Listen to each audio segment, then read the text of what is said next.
Good morning, Ron, and good morning, everyone. It is Friday, May 8th. Here's what's happening.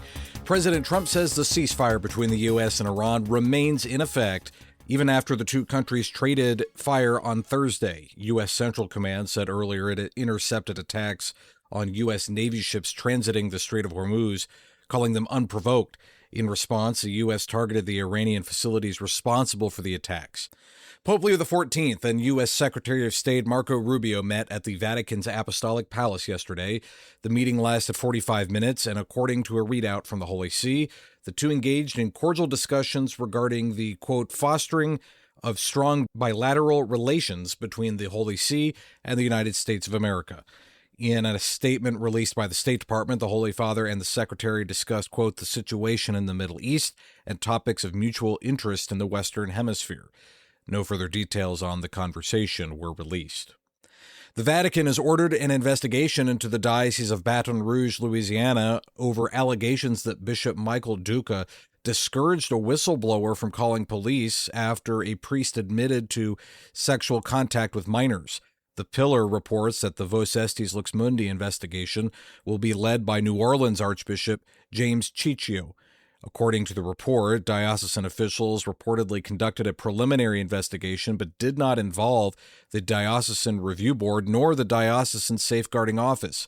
The priest involved in the incident denies the allegations and was later removed from ministry. The Southern Poverty Law Center is pleading not guilty to multiple fraud and money laundering charges brought by the Trump administration. The Department of Justice alleges the organization defrauded donors by making payments of at least $3 million to informants connected with extremist groups, including the Ku Klux Klan, between 2014 and 2023. The SPLC was arraigned in federal court in Montgomery, Alabama yesterday afternoon.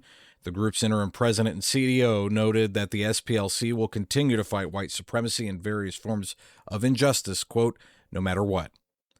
Newborn internal bleeding deaths are on the rise, and they're being blamed on parents refusing the vitamin K shot. Jim Roop has more. ProPublica says recent deaths include a Kentucky newborn, a 7-week-old Maryland boy, and a baby girl in Alabama. Pediatricians say those deaths were caused by vitamin K deficiency bleeding, which could have been prevented with a single shot. Vitamin K is essential for promoting blood clotting, and newborns don't have much of it. The National Institutes of Health says there's been a 70% increase in parents refusing vitamin K shots for newborns from 2017 to 2024. The American Academy of Pediatrics has been recommending it for newborns since 1961. I'm Jim Roop. And I'm Matthew Handley. That's the news this morning. Back we go to Toledo. Here's Ron, Dave, and Pat.